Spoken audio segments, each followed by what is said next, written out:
ভগবান বলছে চলো তাহলে একটু জঙ্গল থেকে ঘুরে আসি, তাহলে কলিযুগের বর্ণনা জঙ্গলে যেতে যেতেই শোনানো যাবে।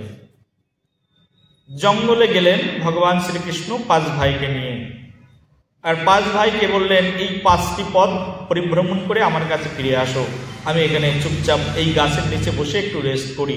আর ভগবান শ্রীকৃষ্ণ হাতে বাঁশি নিয়ে বাঁশি বাজানো শুরু করেছেন। 5 ভাই 5টা রাস্তা দিয়ে ভ্রমণ করে কৃষ্ণের কাছে ফিরে এসেছেন। 5 ভাই 5টি রাস্তা দিয়ে ভ্রমণ করে এসে যুধিষ্ঠির মহারাজ প্রথমে এসে কৃষ্ণের কাছে দাঁড়িয়েছেন। হে মাধব, বলি যুধিষ্ঠির কিছু বলতে চাও? বলে প্রভু তুমি তো 5টা রাস্তা দিয়ে 5 জনকে পাঠিয়েছিলে, কিন্তু আমি আমার রাস্তা দিয়ে যখন গমন করলাম আমি এক অদ্ভুত জিনিস দর্শন করলাম। বলে কি জিনিস দর্শন করলে? বলে আমি যখন রাস্তা দিয়ে ভ্রমণ করছিলাম, ভ্রমণ করতে গিয়ে দেখলাম যে একটা হাতি শুয়ে আছে, আর সেই হাতির 2টো সুর।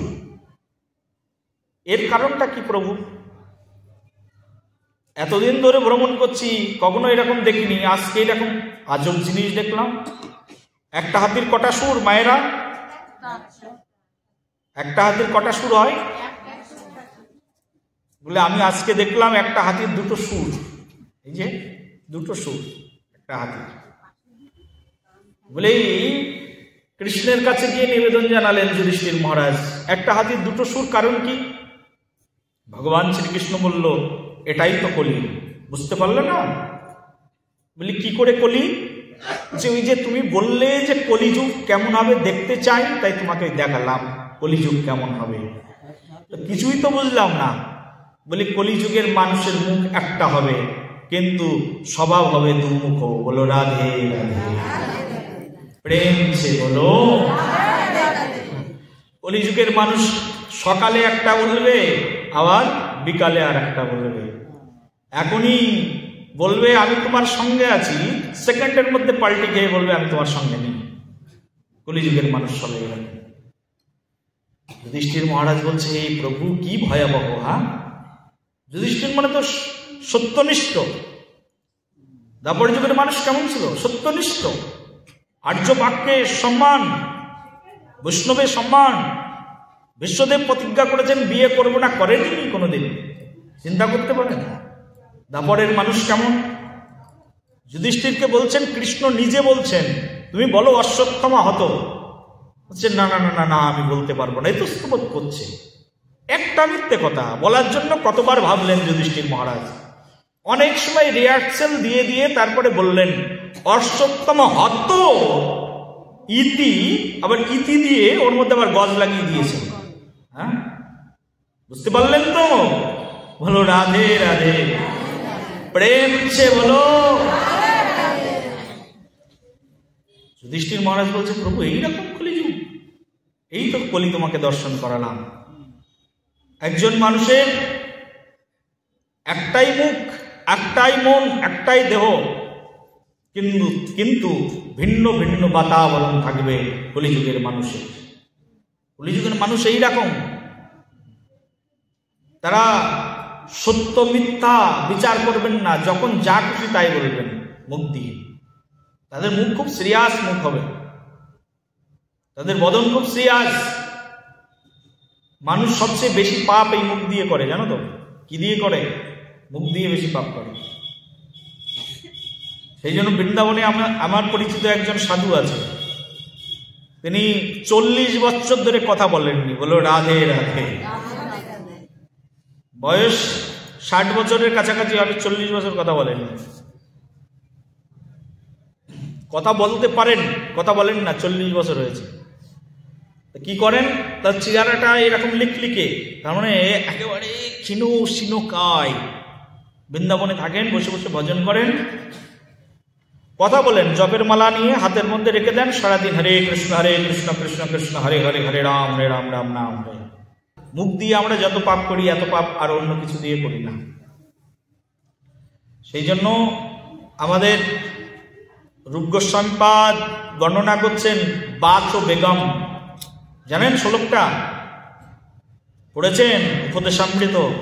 বাচ ও বেগম, বলছেন বাক্যের বেগ দমন করো, বাচ বেগম মনস বেগম। রূপ গোস্বামীপাদ বলছেন এই বেগ, এই 6টা বেগ আমাদের, 6টা বেগের মধ্যে প্রথম বেগের নাম বলছে বাচ বেগম, মনুষ্যক্রোধ বেগম, জিহ্বা বেগম, উদরপস্ত বেগম, এতন বেগম য বিশ্বহত ধীর সর্বম অপিমাম পৃথিবীং সশিষ্যৎ। যে কেউ যদি এই 6টা বেগকে দমন করতে পারে, সমগ্র পৃথিবীকে তিনি শাসন করতে পারেন। এই 6টা বেগ হচ্ছে এরকম। তার মধ্যে প্রথম বেগ কি হচ্ছে বাচ ও বেগম, বাক্যের বেগকে দমন করো। ভগবান শ্রীকৃষ্ণ যুধিষ্ঠিরকে দেখালেন যে কলিযুগের মানুষ বাক্যের বেগে এরকম থাকবে, মুখ দিয়ে কখনো সত্য কথা বের করবেন না। মানুষের মনের ভিতরে 2 রকম বস্তু থাকে, একটা হচ্ছে সংকল্প আর একটা হচ্ছে বিকল্প। এখনই যেটা তিনি গ্রহণ করবে সঙ্গে সঙ্গে সেটাকে পরিত্যাগ করবে। এখনই বলবে এটা ভালো, কিছুক্ষণ পরে বলবে এটা খারাপ। এখনই বলবে ওই সাধুর মতো সাধু হয় না, কিছুক্ষণ পরেই বলবে ওই সাধুর মতো ভণ্ড সাধু হয় না। হয় না কথাটা থাকবে, বলবে এই সাধুর মতো সাধু হয় না, ওখানে আবার ড্যাশ রেখে দিয়ে বলবে এর মতো ভণ্ড সাধুও হয় না। বললো রাধে রাধে। কলিযুগের মানুষ হচ্ছে এইরকম। যুধিষ্ঠির মহারাজ অবাক হয়ে গেলেন কলিযুগের মানুষ, কলিযুগের এই রূপ দর্শন করে। এবার যুধিষ্ঠিরের পরে ভীম এসেছেন প্রভুর কাছে, আর ভীম এসে বলছেন যে হে প্রভু, আমি একটা অবাক জিনিস দর্শন করলাম। কি অবাক জিনিস দেখলে? বলে আমি দেখলাম রাস্তা দিয়ে যেতে যেতে একটা গাভী তার নিজের বাছুরকে নিজের জিহ্বা দিয়ে এত পরিমাণ চাটাচাটি শুরু করলো। তো ওই নিজের বৎসকে, গাভী গোবৎসকে কি করেন, চাটেন না? নতুন বৎসকে, ছোট বাচ্চাকে চেটে দেন। তো ভীমজি বলছেন দেখলাম যে একটা গরু তার নিজের বাছুরকে এত পরিমাণ চাটতে শুরু করলো, চাটতে চাটতে তার দেহ দিয়ে চামড়া, তার লোম বেরিয়ে গেল এবং রক্ত বেরিয়ে গেল, আর সেই বাছুর ছটফট করতে থাকলো আর মৃত্যুবরণ করলো। এই দর্শন করে আমি খুব ভীত হয়েছি। এইরকম দর্শন আগে কখনো করিনি প্রভু, এটা কি দর্শন করলাম, বুঝাও। ভগবান শ্রীকৃষ্ণ তখন ভীমকে বলছেন, শোনো ভীম, তোমরা 5 ভাই মিলে দেখতে চেয়েছিলে না কলিযুগ কেমন হবে, এটা তুমি দেখলে কলিযুগ কেমন হবে। বলি এতে কলিযুগের কি হলো? বলি কলিযুগ হবে এইরকম, কলিযুগে তার বাবা মা সন্তানদেরকে এত পরিমাণ স্নেহ প্রদান করবেন যে সেই স্নেহের কারণে তার সন্তানরা এক একটা বড় বড় বাদরে পরিণত হবে। বলো রাধে রাধে। মৃত্যুবরণ করলো। এই তার মানে কলিযুগের মানুষের স্বভাব হচ্ছে এইরকম যে তার সন্তানকে এত পরিমাণ ভালোবাসবে, যা চাইবে তাই দেবে, তাই দিতে দিতে তার মৃত্যু ডেকে নিয়ে আসবে, তারকে নরকে পাঠিয়ে দেবে। এই হচ্ছে কলিযুগের মানুষের বিশেষ স্বভাব। আর এক রাস্তা দিয়ে অর্জুন যাচ্ছেন, বললাম না 5টা রাস্তা, তার মধ্যে আরেকটা রাস্তা, সেই রাস্তা দিয়ে অর্জুন গমন করেছেন। অর্জুন গমন করে ভগবানের কাছে ফিরে এসে বলছে, ভগবান আমি রাস্তা দিয়ে গেলাম আর যেতে যেতে দেখলাম যে একটা মৃত ছাগল পড়ে আছে, আর সেই মৃত ছাগলের উপরে একটা শকুন গিয়ে বসলো, আর শকুন বসে সেই মৃত প্রাণীটাকে টুকরে টুকরে খেতে থাকলো। কিন্তু একটা অদ্ভুত জিনিস দেখলাম। কি জিনিস? বলে অদ্ভুত জিনিসটা হচ্ছে সেই শকুনের 2 ডানার উপরে রাম নাম লেখা আছে। বলো রাধে রাধে, প্রেম সে বলো। মানেটা কি হবে বলো, তোমরাই বলো। হ্যাঁ, ভগবান শ্রীকৃষ্ণের কাছে এসে বলছে যে দেখলাম একটা ছাগল, মৃত ছাগল পড়ে আছে, আর সেই ছাগলের শরীরের উপরে বসে টুকরে টুকরে শকুন খাচ্ছে, আর সেই শকুনের ডানার উপরে কি লেখা আছে? রাম নাম লেখা আছে। ভগবান শ্রীকৃষ্ণ বললেন এটাই কলিযুগ অর্জুন, এই কলিকে তোমাকে দর্শন করালাম। বলে কি কলিযুগ প্রভু, এর মানেটা কি? তো ভগবান তখন বলছেন এর মানে হচ্ছে কলিযুগের মানুষ, কলিযুগের সাধকরা হবে এইরকম যে সাধকরা তারা বাইরের আবরণটা থাকবে সাধুর মতো, রাধা রাধা কৃষ্ণ কৃষ্ণ রাম রাম নাম নিয়ে ঘুরে বেড়াবে, গেঞ্জির উপরে লেখা থাকবে হরে কৃষ্ণ মহামন্ত্র, আর ঘরের মধ্যে গিয়ে একেবারে মুরগি নিয়ে এসে সেটাকে জবাই করা মুরগি খাবে, কেউ বলি দেওয়া মুরগি খাবে, না হলে খাসির মাংস, না হলে তার খাওয়া জুটবে না, আবার কীর্তন করে বেড়াবে। এই এখানেই হবে হয়তো, এখানে সব দলবল আসবে, দেখবেন এখানে গাওয়ার সময় খুব সুন্দর করে নেচে নেচে হেলে দুলে কত কীর্তন করবে, আর ঘরের মধ্যে গিয়ে মদ্যপান করবে, না হলে মাংস খেয়ে জীবনযাপন করবে। কলিযুগের সাধু হবে এইরকম নিষ্ঠাহীন সাধু। অর্জুন তখন সি করে উঠলেন, তাই প্রভু কলিযুগের সাধুরাও এত নিকৃষ্ট, এত জঘন্য হবে? কলিযুগের সাধুরাও এত জঘন্য হবে, বাইরে দিয়ে দেখতে সাধুর মতো হবে, কিন্তু ভেতরটা হবে একেবারে রাক্ষসের চেয়ে খারাপ, শকুনের চেয়ে আরো খারাপ। শকুন যতই উপরে ওঠে না কেন তার চোখটা যেমন এরকম মরা ভাগাড়ের দিকে পড়ে থাকে, ওই সাধুদের চোখটা এরকম নিচের দিকেই পড়ে থাকবে। নকুল মহাশয় গেছেন ঘুরতে, নকুল বলছেন প্রভু আমি দেখলাম যে একটা পাহাড়, আর সেই পাহাড় থেকে একখণ্ড বিশাল প্রস্তর নামতে নামতে আসলো, কিন্তু বড় বড় বড় বড় বৃক্ষ সেই প্রস্তর খণ্ডকে আটকে রাখতে পারল না, কিন্তু শেষের দিকে এসে একটা তৃণখণ্ডের কাছে এসে সেই পাথর খণ্ডটা বেঁধে গেল। এর কারণ কি বুঝতে পারলেন কিনা আমার কথা? যে দেখলাম একটা বিশাল বড় পাহাড়, সেই পাহাড় থেকে একটা প্রস্তর খণ্ড ভেঙে পড়ল, আর ভেঙে পড়ে বড় বড় গাছের কাছে আসলো। বড় বড় গাছ সেই প্রস্তর খণ্ডকে ধারণ করতে সক্ষম হলো না, কিন্তু একটা তৃণখণ্ডে গিয়ে সেই প্রস্তর খণ্ডটা দাঁড়িয়ে পড়ল। এর কারণ কি? নকুল কেমন একটু সাদা সাদা টাইপের ছিল না? বুঝতে পারছেন তো? যার যেমন গুণ, গুণ অনুসারে সে সেই বস্তুগুলোকে দর্শন করেছেন। কিন্তু নকুল এই বস্তুটাকে দর্শন করে গিয়ে ভগবান শ্রীকৃষ্ণের কাছে গিয়ে নিবেদন করলেন, প্রভু এর কারণ কি? ভগবান শ্রীকৃষ্ণ তখন বলছেন, নকুল শোনো, কলিযুগে এইরকম অবস্থা হবে, মানুষ পাহাড় সমান পাপ করবে। পাপের পরিমাণ কেমন বলুন? বলে পাহাড় সমান পাপ করবে, আর এত পাপ যে পাপ বেদের কোনো মন্ত্র সেই পাপকে ধারণ করার ক্ষমতা হবে না তার।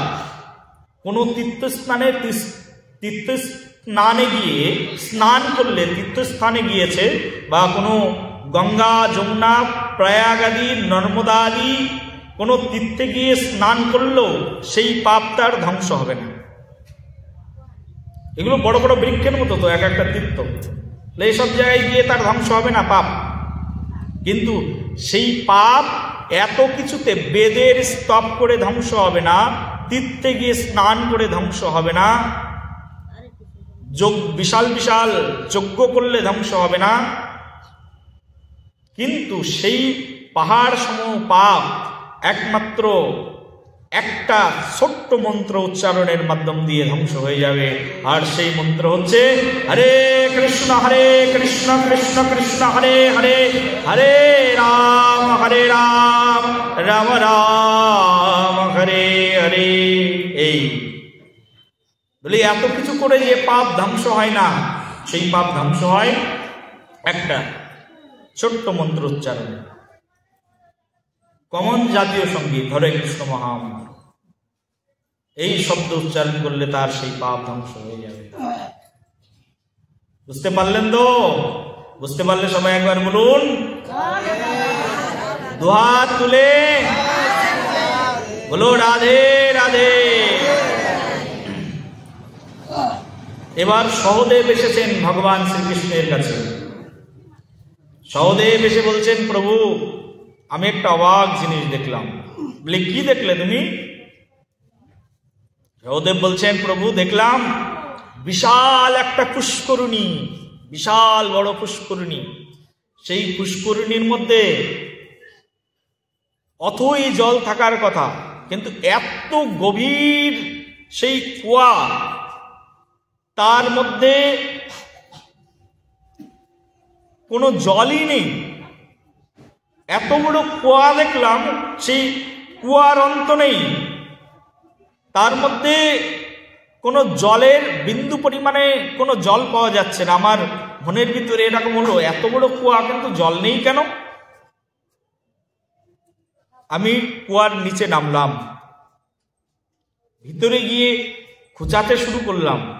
দেখলাম কোথাও ফোঁটা ফোঁটা জল একটুখানি আছে, দেখতে দেখতে আবার শুকিয়ে যাচ্ছে। কারণটা কি প্রভু? এই কথা শুনে প্রভু শ্রীকৃষ্ণ তখন বললেন, দেখো সহদেব, কলিযুগের মানুষ এইরকম হবে।